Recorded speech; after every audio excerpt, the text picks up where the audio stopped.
मेरा सबसे पहला सवाल यही होता है कि आपके विभाग का क्या योगदान रहेगा 2047 में और क्या प्रधानमंत्री नरेंद्र मोदी ने विकसित भारत का जो एजेंडा सेट किया है उसमें सबको टास्क दिए गए हैं। आपका क्या टास्क है, आपकी मिनिस्ट्री का क्या टास्क है, क्या अपनी मिनिस्ट्री का रोल आप देखते हैं एक विकसित भारत की रोड मैप की तरफ 2047 का जो टारगेट पीएम मोदी ने दिया है? देखिए, सबसे बड़ी बात है आज के समय में सभी जगह बिजली उपलब्ध करवाना, और बिजली का मुख्य सूत्रधार है कोल। पहले थर्मल पावर प्लांट बंद हो जाते थे कोल के अभाव में, लेकिन आज इतना स्टॉक है कि मैक्सिमम थर्मल पावर प्लांट पे जगह नहीं है कोल रखने का, और विभाग में भी कोल स्टॉक करने की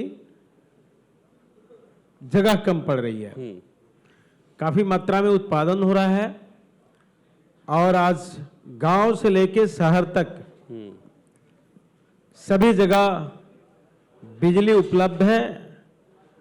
कल कारखाने हो, गांव में अब किसान बिजली से भी खेती कर रहे हैं।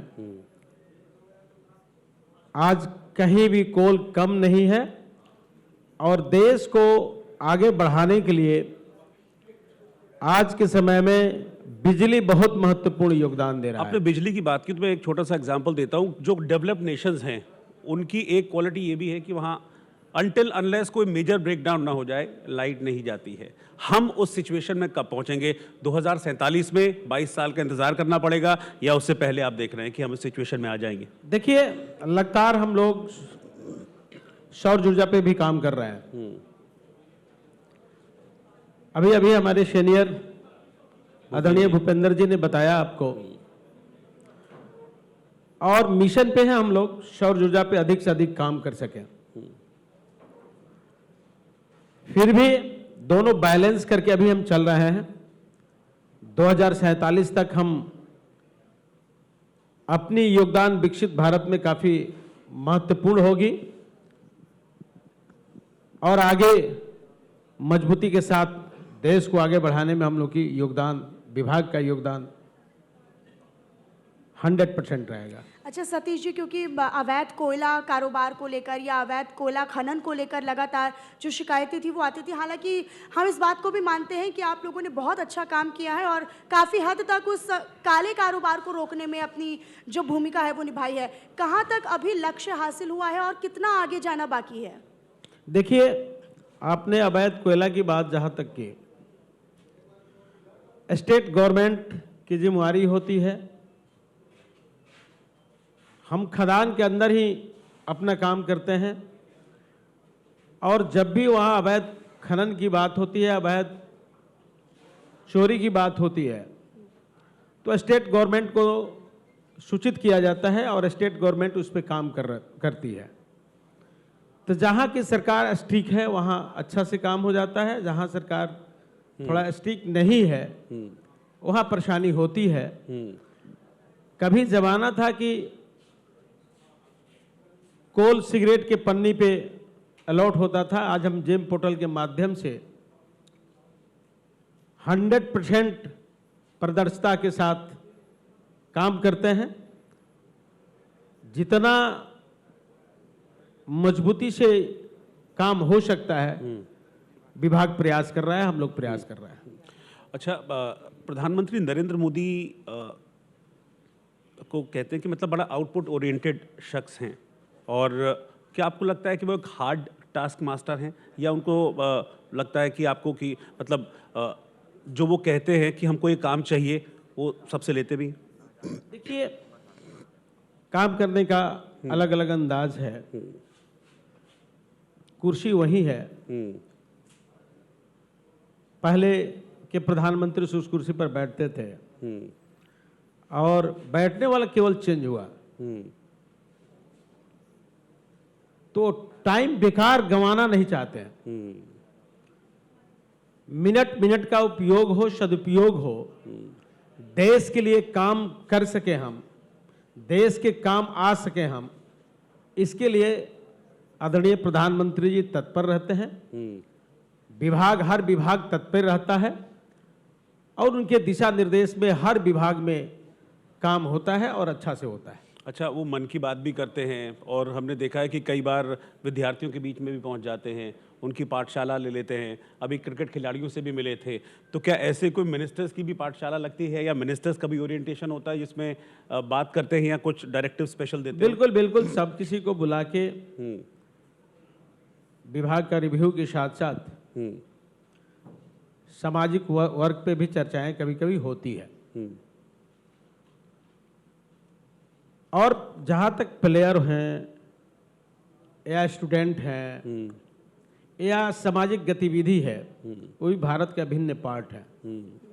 इसी का तो नाम है सबका साथ, सबका विकास, सबका सहयोग से देश को चलाना। आदरणीय प्रधानमंत्री जी उस काम को कर रहे हैं।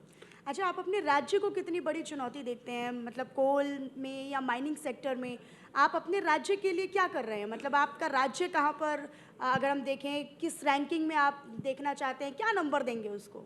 देखिए, सभी किसी का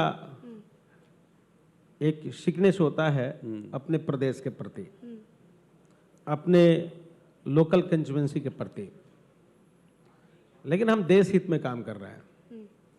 रहा प्रदेश की बात, तो झारखंड जब बटा तो जितने खनिज संपदा था झारखंड के हिस्से में चला गया, लेकिन क्रिटिकल मिनरल पे लगातार काम चल रहा है।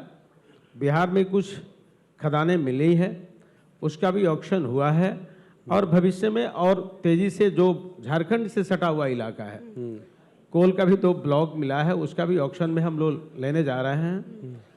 तो क्रिटिकल मिनरल और कोल दोनों पे हम लोग बिहार में भी काम कर रहे हैं और जितना हो सकता है आगे करेंगे भी। और बिहार काफी आज तेजी के साथ ग्रोथ कर रहा है। अब पहले वाला बिहार नहीं है कि बिहार का नाम रखने से लोग मस्करे के रूप में लेते थे, मजाक उड़ाते थे। अब बिहार का नाम लेना एक गर्व का विषय है। अच्छा, बिहार में आपने बात की, बिहार के नतीजे अभी हमने देखे और बीजेपी के फेवरेबल सबसे ज़्यादा नतीजे रहे बिहार में। सबसे बड़ी पार्टी बनकर भारतीय जनता पार्टी रही। तो क्या सीएम की डिमांड नहीं उठी कि भाई हम सबसे बड़ी पार्टी, क्योंकि रूल तो यही होता है पॉलिटिक्स में कि जो सबसे बड़ी पार्टी है उसका चेहरा होना चाहिए। ये बात उठी नहीं? इस बात का कोई असंतोष नहीं कि नहीं भाई हमारी पार्टी का सीएम होना चाहिए था? क्योंकि जब महाराष्ट्र में उद्धव ठाकरे जी से अलग हुए थे तब तो इसी बात को लेकर अलग हुए थे, तो बिहार में अलग क्यों? ऐसा है कि हर स्टेट का माहौल अलग अलग होता है और आदरणीय राष्ट्रीय अध्यक्ष जेपी नड्डा जी के नेतृत्व में, आदरणीय प्रधानमंत्री जी के नेतृत्व में, आदरणीय गृह मंत्री जी के नेतृत्व में बीजेपी जो कहती है वो करती है। इसके पहले भी हम बड़े भाई के रूप में थे बिहार में, लेकिन हमने मुख्यमंत्री नीतीश जी को चुना। नीतीश जी बहुत अच्छे आदमी हैं। कहीं इसके पीछे ये रीजन तो नहीं है कि चेहरा तो है नीतीश जी, अगर चेहरा हट जाएंगे तो फिर बड़े भाई की भूमिका सीमित ना हो जाए, ऐसा डर तो नहीं है? विषय चेहरा बेचेहरा की नहीं है, विषय वर्ड का है। और अभी काम चल रहा है अच्छा से, ऐसा नहीं है। नंबर ऑफ सीट ज्यादा होना कम होना बहुत बड़ा विषय नहीं है। हमने पब्लिक में हमने हर मंच पे ये कहा था कि नीतीश जी के नेतृत्व में हम चुनाव लड़ रहे हैं, नीतीश जी के नेतृत्व में सरकार भी बनाएंगे और उसको हमको करना था। हाँ, भविष्य में अगर ऐसा परिस्थिति कभी क्रिएट होगा तो देखा जाएगा। अभी ऐसा कुछ नहीं है। अभी हमारे नेता बिहार के लिए नीतीश जी हैं, एनडीए गठबंधन के नेता हैं, काम अच्छा ढंग से कर रहे हैं। उनके साथ कदम में कदम मिला के बिहार को विकसित बिहार बनाने में अपनी अपनी योगदान देना है।